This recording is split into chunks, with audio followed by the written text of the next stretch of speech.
Well, hello everybody. In this episode, we are going to be going over how to set a 4-foot shower pan.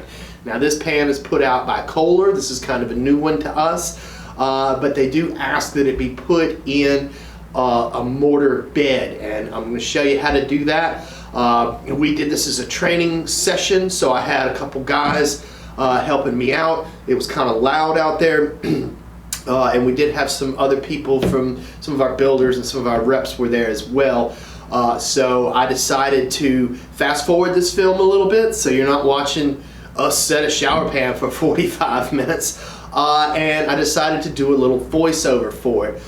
So I hope you enjoy it and I hope you learn something. Alright, here we are. We got our framing done, and this is our subfloor here. Now this is a 4-foot shower pan, and we have cut this rather large square hole here, and you'll see why later. Now we're putting down this plastic, and the reason for the plastic is we're going to pour some concrete down here, and it's basically going to be a bed for the shower to sit in. But this plastic is going to protect the floor from the concrete, from the moisture in the concrete and any kind of corrosive agent that might be there.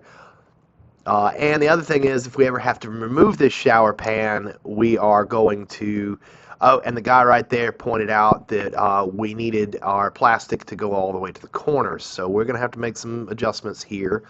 But what I was saying is, if we ever have to pull this shower pan out, this plastic is going to keep the concrete from sticking to the floor, so we're not having to chip or chisel or bust anything out of the way.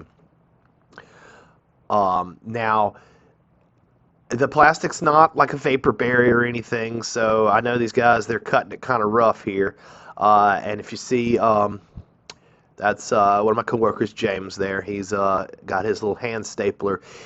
Notice he's stapling it to the studs, the plastic. He's not stapling down to the floor. And we don't want to have any kind of penetrations in that plastic, especially if you're doing the wrapping that goes under like a tile floor. You don't want to pierce that or anything. So just keep the staples out of the bottom of it. And what they've got going on here is perfectly fine. This is just to protect the subfloor from the concrete. And now we are starting our concrete pour here. And this is what the instructions tell you to do, to make 3 big clumps on either side. We like to mix our concrete in big 5-gallon buckets. Seems to work for us. We're going to go an extra step farther here, and we're going to go ahead and add 2 more clumps of concrete. Yeah, be careful when you're doing this. Don't step in the hole. That hurts. But see, now we've got, the full, all the way around has a good portion of concrete. Now we're going to cover this again with plastic, and this is so the concrete doesn't stick to the bottom of our shower pan.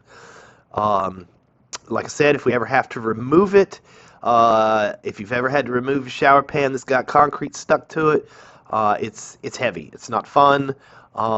It's kind of a pain. So we're going to put the plastic on top as well, and this does help protect the bottom of your shower pan from any kind of corrosive stuff that might be in that concrete. Now we should be putting our pan in. And you'll notice this is a special one. When this one goes in, it's got that square thing there. There's actually a big cover that goes over the top of it. But that square piece is what's fitting down in that large hole. Now the guys here, they're walking this thing down.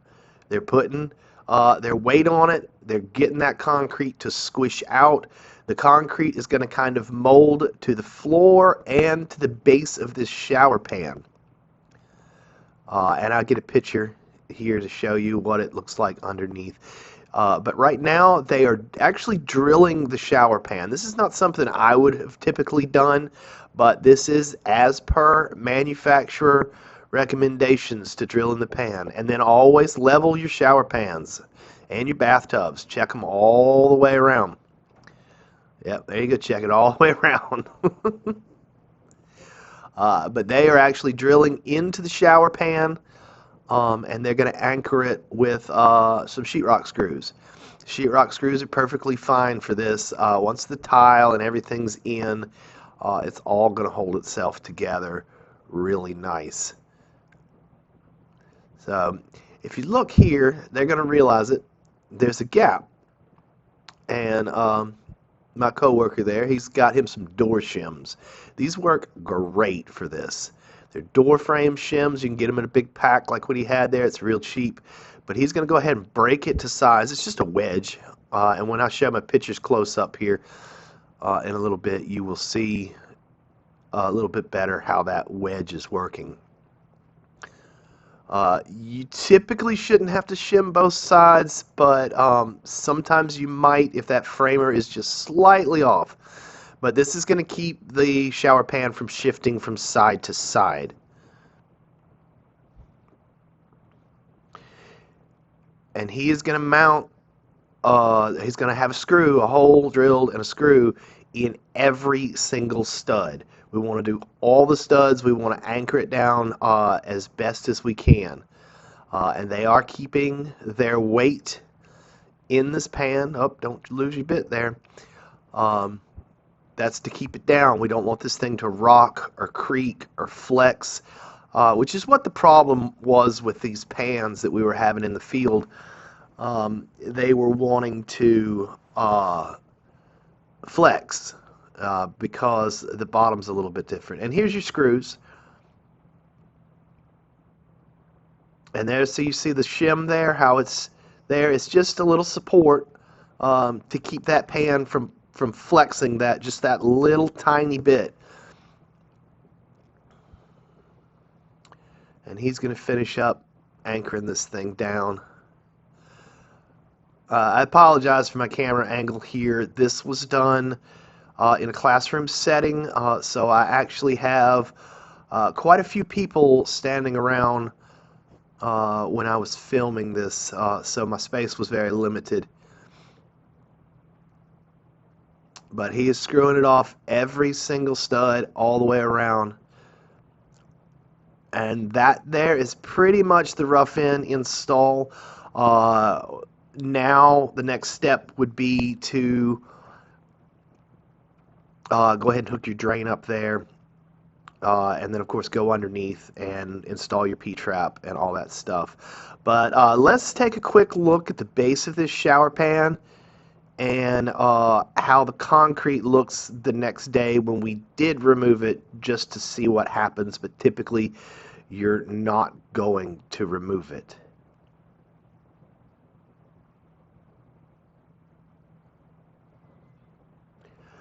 But that's pretty much it for this install. It's not bad. It's pretty easy as long as your framers have done their job. Thanks a lot, guys. We'll see you on the next one.